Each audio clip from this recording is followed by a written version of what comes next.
Hello and welcome to News Central Now. I am Adebola Adeduba. The headlines. Controversy trails Sanusi's reinstatement as Emir of Kano. National Security Advisor denies involvement in return of deposed Ado Bayero. Mali's opposition politicians declare transition government in exile. Tunisia's president reshuffles cabinet, replaces 2 ministers. And details shortly. Let's begin by telling you that the Office of the National Security Advisor has denied claims that Nuhu Ribadu facilitated the return of the dethroned Emir of Kano, Aminu Ado Bayero, to the ancient city on Saturday. The spokesperson for the Office of the NSA, Zakari Menjinyawa, described the claims as false. Menjinyawa, who also spoke in Abuja, was reacting to the accusations made by Kano State Deputy Governor Aminu Gwazo. The NSA, through his spokesperson, stated emphatically that his office did not provide the aircraft that returned Ado Bayero to the state. Ado Bayero returned to the state early on Saturday, some 48 hours after he was dethroned by Governor Abba Kabir and replaced with Muhammadu Sanusi II. In the meantime, the Nigerian police says it will not comply with the order by Governor Abba Yusuf of Kano State to arrest the deposed Emir of the state, Aminu Ado Bayero, for allegedly disrupting the peace of the state. The Kano State Police Commissioner made this known to newsmen in Kano, the state capital, saying the order of a court in the state compels the police to keep the peace and maintain status quo, pending determination of a suit challenging the state government on June the 3rd. Our correspondent Emmanuel Bagudu tells us more. This is Gidan Sarkin Nasarawa, a home of refuge for the deposed Emir Aminu Ado Bayero in Kano State. The deposed Emir has been protected by the police despite being instructed by the state governor to effect his arrest. The police command is expressly obeying the court order with suit number FHC/KN/CS/182/2024 dated 23rd May 2024, issued by the Federal High Court sitting in Kano alongside all law enforcement agents in the state. Therefore, we are calling on members of the public to know that the police in the state is working together with the military and other security agencies and are with full capacity for providing the adequate security to everyone, as we are committed to carrying out our statutory duties as provided by the Constitution of the Federal Republic of Nigeria. Despite a heavy police presence in the area, the supporters of the deposed Emir are not leaving things to chance, but have amassed the venue to protect their principle. We want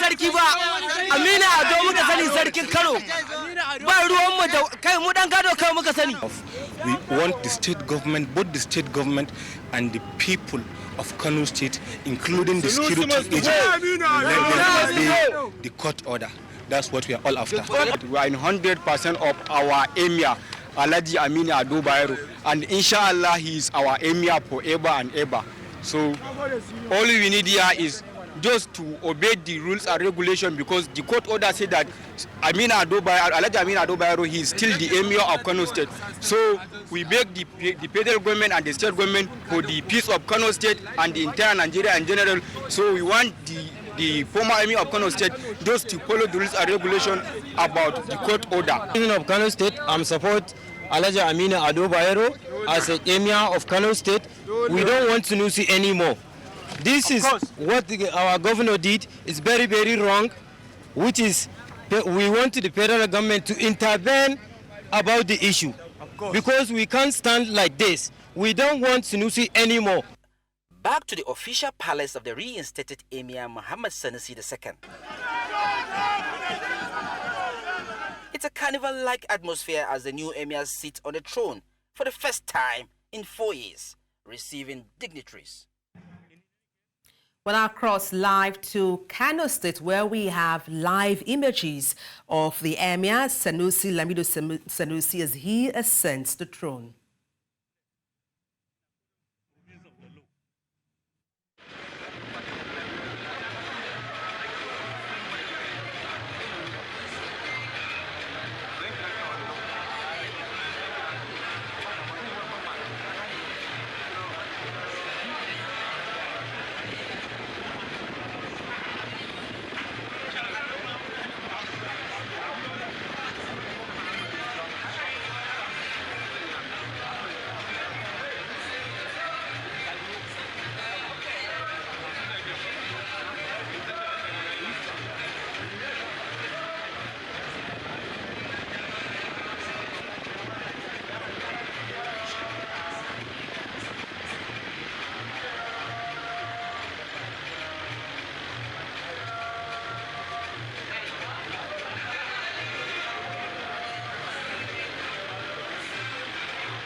And those are live images from Kano State as Sanusi Lamido Sanusi ascends the throne. Recall in 2020, he was dethroned by the then governor of the state, and now he's been reinstated as the emir of the state, Muhammadu II.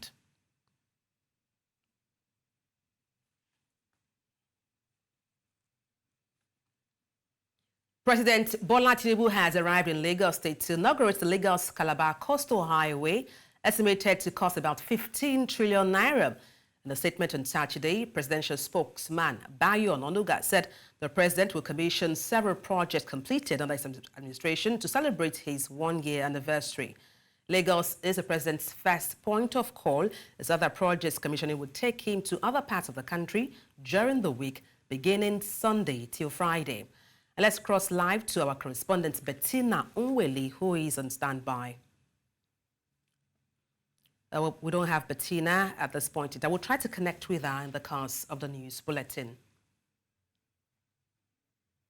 In about 3 days from now, Bola Tinubu would clock exactly 1 year as president of Nigeria, with several promises of making the country better. Citizens are sharply divided on how the administration has fared in the last 365 days. As we begin our special report, counting down to May 29, our correspondent Chiwo Gele focuses on the power of the sector. The long-time power problem in Nigeria will be fully resolved in my time as the Minister of Power. One thing that has bedeviled the energy sector in Nigeria is the billing method, which allows distribution companies demand and be paid by consumers even where there is no record of services rendered. It is called estimated billing. You will all get your meters. You will know the actual amount you incurred. There will not be guesswork. On paper, the campaign promises of President Bola Ahmed Tinubu looked fantastic and would have easily addressed the challenges in that sector if applied.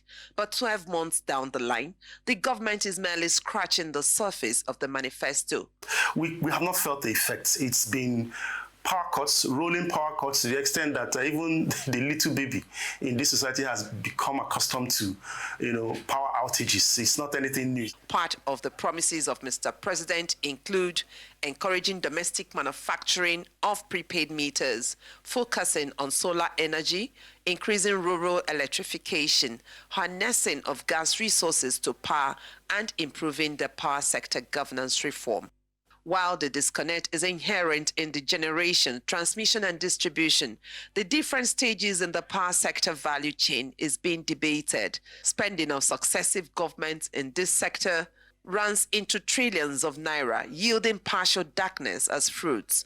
In Nigeria today, those who enjoy electricity to a reasonable level are those who have private arrangements on power supply and not dependent on the public source. The high cost of petrol further narrowed options available to individuals who seek alternative to the ever-crawling public power supply. It's a very critical area of the economy, a very critical sector. What do you do without the light? And then this kind of haphazard approach. The other time they said they were bringing companies, Siemens from Germany and all that. You just hear these things, you hardly see the commensurate service. Those at the receiving end in all of these are manufacturers, small and medium-scale business owners who spend a lot on power to still remain in business. Power is in fact, all over Nigeria is a challenge. That's one major challenge. People in industry, production, even in businesses, that's the challenge they have in general. It is very discouraging. It has not been stable. You can't plan on what you will do with electricity, because before you know it, it's off. I see it as being the same from the old times, and I think it's still the same till now. So they need to really work on it, because like I said earlier, each time they want to bring the bill or they want to serve you with that, they start bringing the light. In June 2023, President Tinubu signed the electricity bill into law, enabling states, companies, and individuals to generate, transmit, and distribute electricity. But ever since, state governments have been reluctant to venture into this. A major positive in this sector since 2023, however, is that a private firm, after more than 2 decades, finally began distribution of electricity in Abba area. This year, instead of metering houses and buildings as promised, Nigerians were greeted with a proposal for a tariff increment, but has now been suspended after the outrage by citizens. We will not accept it. I said we will not accept it. We will not accept it. A few days ago, the president approved the payment of 3.3 trillion naira being debts owed generating and gas companies. Many believe there is a fundamental error with the sector that has held it down for decades. They say government needs the will to confront the elephant in the room. Now there's the law that unbundles electricity generation. Why can't state governments, envision, look, we can build a power plant and run it to supply power to our state and even sell. Countries all over the world depend on different sources to generate energy for their citizens, with gas being the most sourced. With abundance of gas, Nigeria is also endowed with extra resources such as coal, solar, and uranium. Yet the situation has remained appalling. We're not even maximizing the benefits of the natural resources we have. Why should we not have electricity in Nigeria? Look at the natural resources. Look at the coal in Enugu. It's not been touched. Coal was used to generate electricity during the colonial days. Look at the gas that were flaring across the Niger Delta, the southeast and the south-south. That is energy in one form that can be converted to another form, electricity. President Bola Ahmed Tinubu still has the opportunity, at least within 3 years, to write his name in gold by being the only man who did what others before him couldn't do, by ensuring that power is not just available and stable, but also affordable to citizens. In Umahefo News Central, Chinwe Ugele. You're watching News Central now. Let's take a short break. Stay with us. Thank you for staying tuned. And now to a rather sad story where the former chairman of the Economic and Financial Crimes Commission, Ibrahim Lamode, has died in Egypt at the age of 61. It was reported that Lamode died on Sunday in Egypt, where he had traveled for medical treatment. Born December 20, 1962, Lamode joined the Nigerian police in 1986 and retired as Deputy Inspector General of Police in 2021. He was appointed in an acting capacity as chairman of the commission on November 3, 2011, following the removal of Farida Waziri by former President Goodluck Jonathan. Operatives of the National Drug Law Enforcement Agency, NDLEA, have arrested a 48-year-old Paris, France-bound businessman, Emmanuel Bagudu, for ingesting 111 wraps of cocaine. The victim excreted the cocaine after days of observation in the agency's custody following his arrest at the Nnamdi Azikiwe International Airport in Abuja. Okechukwu, who also claims he's a professional footballer in Europe, was arrested on Tuesday, 21st May, during the outward clearance of Air France flight AF878 from Abuja to Paris, France. After a body scan confirmed he ingested illicit drugs, he was taken into custody where he excreted a total of 111 pellets of cocaine that weighed 1.603 kilograms over a period of 3 days. Cooperation is a basic ingredient in achieving success among state actors in the security architecture of any society. These were the words of the General Officer commanding 3 Armored Division of the Nigerian Army and Commander Operation Safe Haven during the Maiden 10-kilometer joint security peace walk in Plateau State. Our correspondent Chizo Banyan took part in this exercise and tells us more.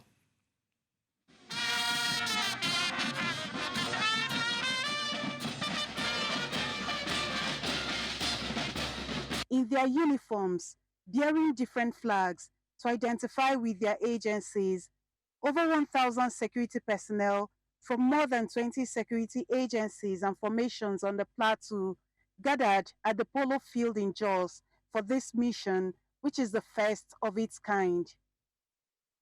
It was a joint security peace walk, a sign of synergy among them, and a means of keeping fit for health purposes, as well as to keep them combat ready to perform their constitutional responsibilities with little or no physical hindrances. The musical interlude and their cheering songs made the exercise worth the while.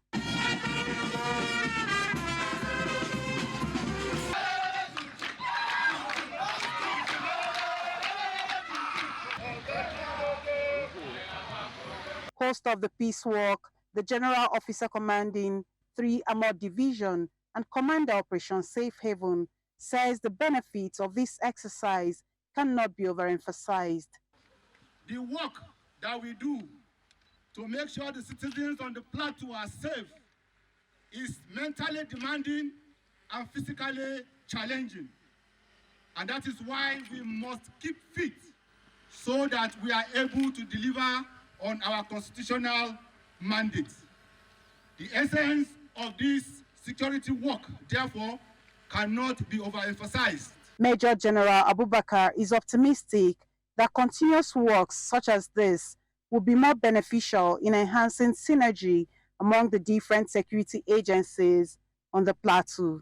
The command and vision philosophy of both the Chief of Defense Staff, the Chief of Army Staff, and indeed all the service chiefs and all the heads of the security agencies at the federal level rest on 3 basic fulcrum, and that is jointness, synergy, and cooperation.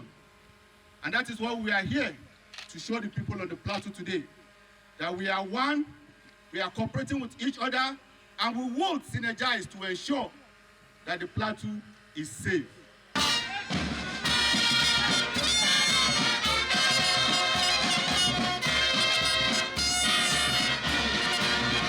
This is the Air Force Base headquarters in Jos, and this is exactly where this peace walk by the security agencies on the plateau has come to an end.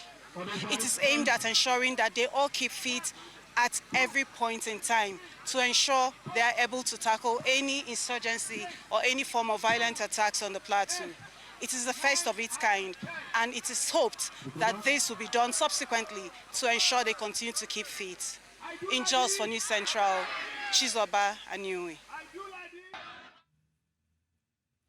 In the bid to tackle unemployment and foster economic growth in Nigeria's northeast, the Borno State government and the University of Maiduguri are set to deepen their collaboration, focusing on exploring new entrepreneurship avenues. And this was during a public lecture organized in honor of the outgoing Vice-Chancellor of the University of Maiduguri, Professor Aliyu Shugaba. Our correspondent Umaru Kirawa tells us more. The call for a global energy transition to cleaner energy from fossil fuels has been on the front burner in recent times. While much progress has not been made on the African continent, energy experts say Nigeria must join this conversation and put meaningful efforts to align with other nations worldwide. As we know, fossil fuels, oil and gas, coal, has shaped our societies for over 2 centuries. And we are at a point where there is global conversation about the nature of energy systems going forward. As experts converge on Abuja to review Nigeria's plan for an effective energy transition, they say government must address the nation's peculiar situation and focus on energy justice. We are not energy competitive. And now we are talking about transition.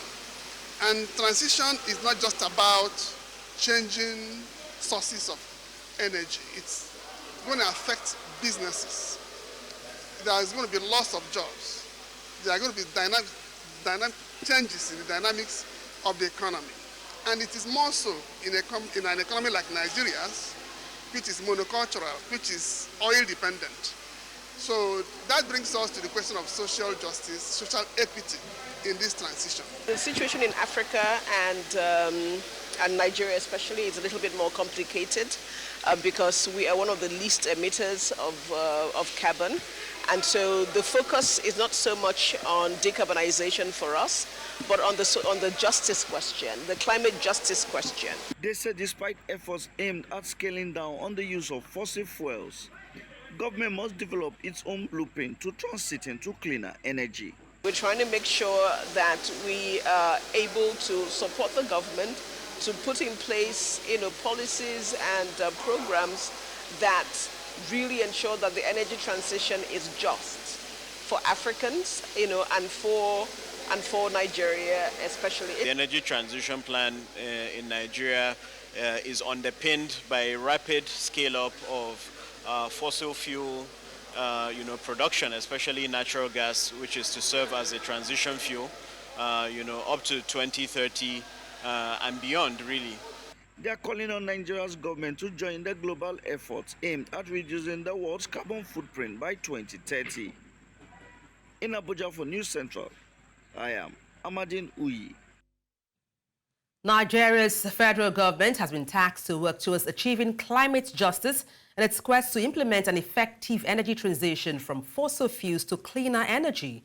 And this was during a dialogue in the nation's capital, Abuja, where energy experts reviewed the nation's energy transition roadmap, making recommendations to support government's efforts in reducing its carbon footprint. Amadin Uyi tells us more. Actually, since oil was discovered in the Gbangre Ikpetiama, so there is no, let me say, there is no empowerment. So all these things that is happening, we are calling on SPDC. Let them mount. At least we need a surveillance. Something like this has never happened before. So we are calling on them. At least let them do something. The Ijaw Youth Council has condemned the devastating gas explosion that has occurred at the Shell gas plant in Baden Yanagwa local government area in Bayelsa State. The incident has led to significant environmental damage, killing major aquatic habitat. According to residents in the community, the blast was traced to a pipeline attack by suspected vandals, leading to an explosion and release of thick smoke and gaseous emission.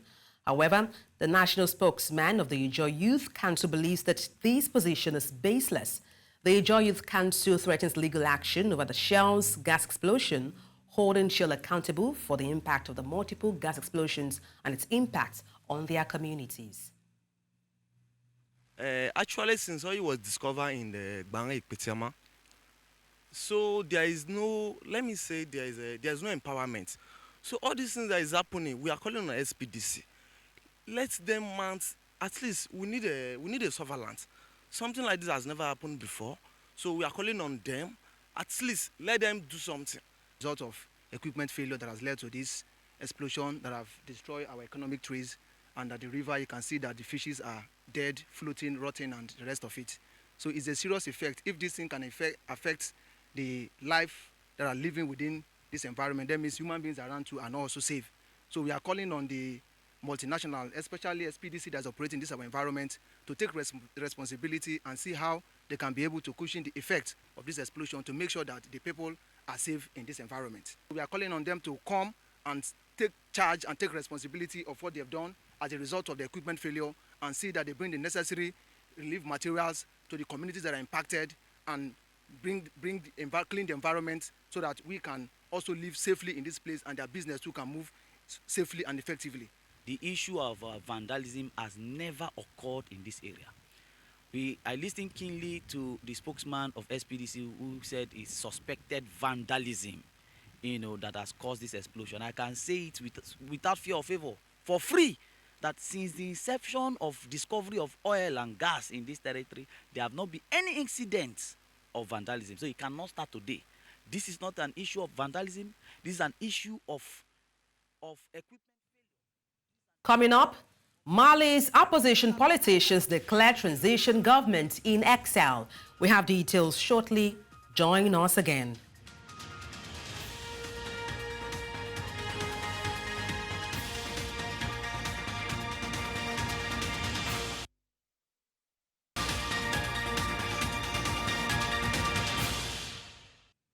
Thank you for staying with us. News Central now continues in West Africa, where Malian opposition politicians have formed a transition government in exile to rival the one governing the country, ruled by military since 2020 coup. It was the latest maneuver by the civilian opposition since Mali's military rulers failed to meet a March deadline to hold elections and hand over power to a civilian government. It's named the Prime Minister and Defense Minister of the rival government as Mohammed Cherif Kone, one of several prominent exiled politicians listed as members. The announcement came a day after the political movement behind Mali's junta-appointed civilian Prime Minister, Choguel Kekala Mega, openly criticized the military rulers for the first time. And earlier we brought you a report where President Bola Tinubu has arrived in Lagos State to inaugurate the Lagos-Calabar Coastal Highway, estimated to cost about 15 trillion naira. And this is also marking Tinubu's one-year in office come May 29th. We have our correspondent Bettina Unweli, who is live at the location.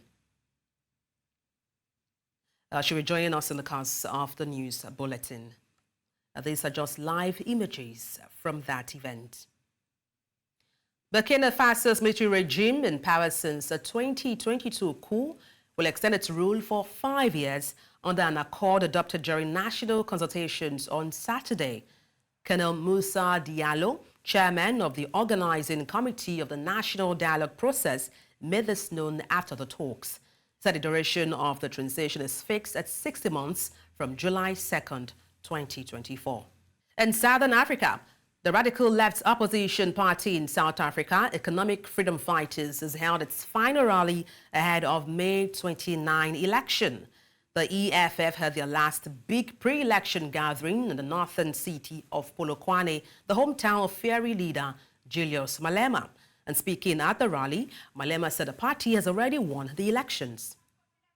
We'll try to bring you that footage, hopefully, in the course of the news bulletin. Moving on to another story. The South African National Department of Sport, Arts and Culture is celebrating Africa Month in Soweto at Vilakazi Street, former home to Nelson Mandela.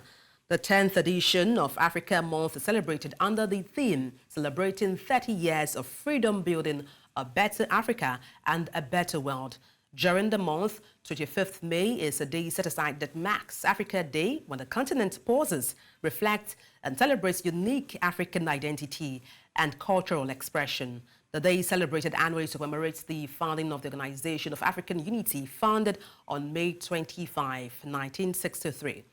This year's Africa Month celebration also coincides with South Africa also celebrating 3 decades milestone of the country's constitutional democracy. In North Africa, Tunisia's President Kais Saied has replaced the Interior and Social Affairs ministers in an unexpected cabinet reshuffle following a wave of detainment. President Kais Saied appointed Khalid Nouri as the new Minister of Interior, replacing Kamel Feki, who was previously seen as a close ally of the president. Additionally, Kamel Madouri has been appointed as the new Minister of Social Affairs, replacing Malek Zahi. The reshuffle is also has established a new position as Secretary of State overseeing national security under the Interior Minister. The reshuffle also comes on the heels of a series of detainments over the past 2 weeks. And still ahead, 670 people estimated to be buried under massive landslide in Papua New Guinea. We have details shortly. Stay with us.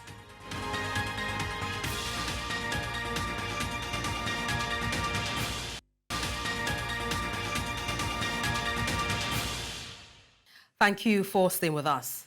Earlier, we brought you the news that President Bola Tinubu is to inaugurate the Lagos-Calabar Coastal Highway. And right now, we have our correspondent, Bettina Unweli, live at the venue. Bettina, good afternoon. Glad to have you join me. Thank you for having me, Debola. Good afternoon. Yes, just give us an update of what is happening where you are.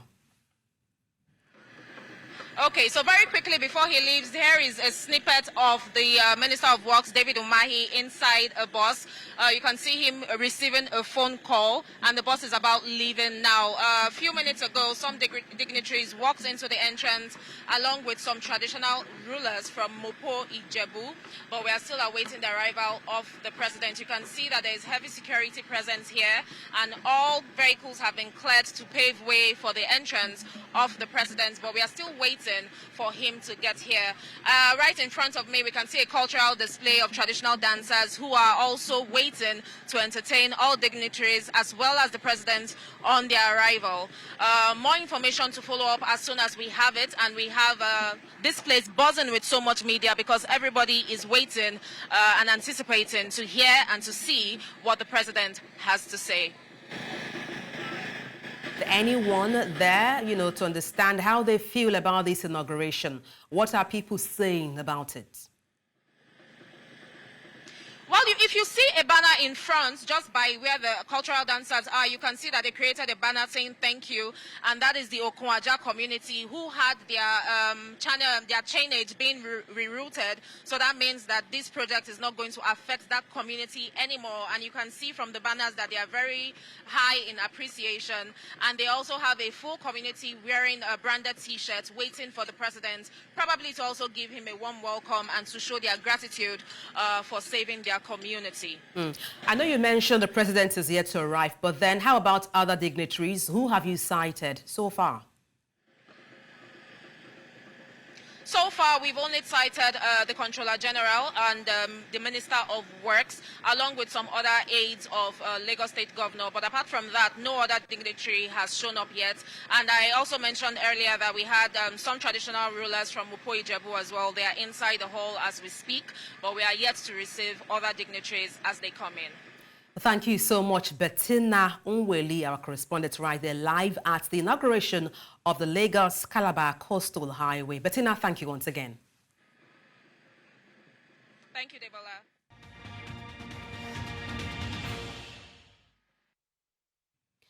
About 670 people are estimated to be buried under a massive landslide in Papua New Guinea. The head of the International Organization for Migration in Papua New Guinea, Sahen Aktoprak, said the impact of the landslide on the country's isolated Enga province was greater than initially thought. The official said there are an estimated 150-plus houses now buried. The affected areas are in the highlands of Enga and the north of the island nation in the southwest Pacific. 6 newborn babies have died after a fire tore through a children's hospital in the Indian capital, with people charging into the flames to rescue the infant. The fire department was called after flames tore through the hospital in Delhi late Saturday evening. Senior police officers reported that all the 12 newborn babies were rescued from the hospital with the help of other people, but added that by the time they reached medical attention, 6 were dead.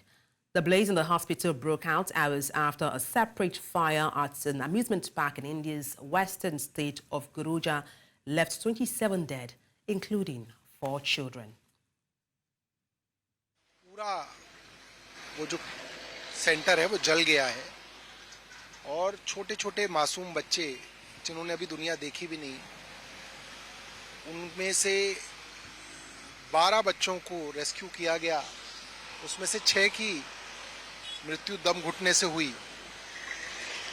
परिवारों के लिए मुझे लगता है कि इससे बड़ा दुख नहीं हो सकता।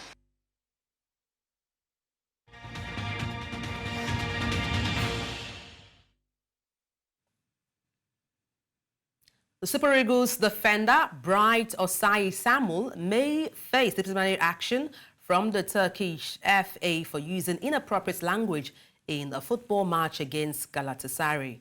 According to Turkish footballer, Galatasaray sent a complaint to PFDK requesting to open a case regarding 4 Fenerbahce players, Sada Dunsun, Joshua King, Bright Osayi Samuel, and Ferdi Kadioglu, for using foul language in the changing room following the Istanbul derby game. In a counter move, Fenerbahce also sent a complaint to PFDK regarding Galatasaray player Karim Antakoglu's action during the derby. Meanwhile, Fenerbahce doctor, Economic and club administrator Emre Katel to testify at an Istanbul courthouse due to events which happened following the game against Galatasaray. The Boston Celtics came from 18 points down to beat the Indiana Pacers 114 to 111 and take a 3-0 lead in the NBA Eastern Conference Finals. Despite the absence of star guard Tyrese Haliburton with a hamstring strain, the Pacers led 84 to 66 with 6 minutes to play in the third quarter. They also led 109 to 101 with 2 minutes 39 seconds remaining in the final quarter. But Boston scored 13 of the game's final 15 points to steal the win. Game 4 of the best of the 7th series in its Indianapolis on Monday, with no NBA team having ever come from 0-3 down to win a best of 7 playoff series. And that's all on the news. But before we go, let's take a look again at some of the major stories. Controversy trails Sanusi's reinstatement as Emir of Kano. National Security Advisor has denied involvement in return of the dethroned Ado Bayero. Mali's opposition politicians have declared transition government in exile. We also told you that Tunisia's president, his reshuffled cabinet, replaces 2 ministers. Send your eyewitness report to the WhatsApp number on the screen and follow us on social media. We are at News Central TV. You can watch us live on DSTV channel 422, Star Times channel 274, Avo TV and YouTube. Many thanks for watching. I am Adebola Adeduba.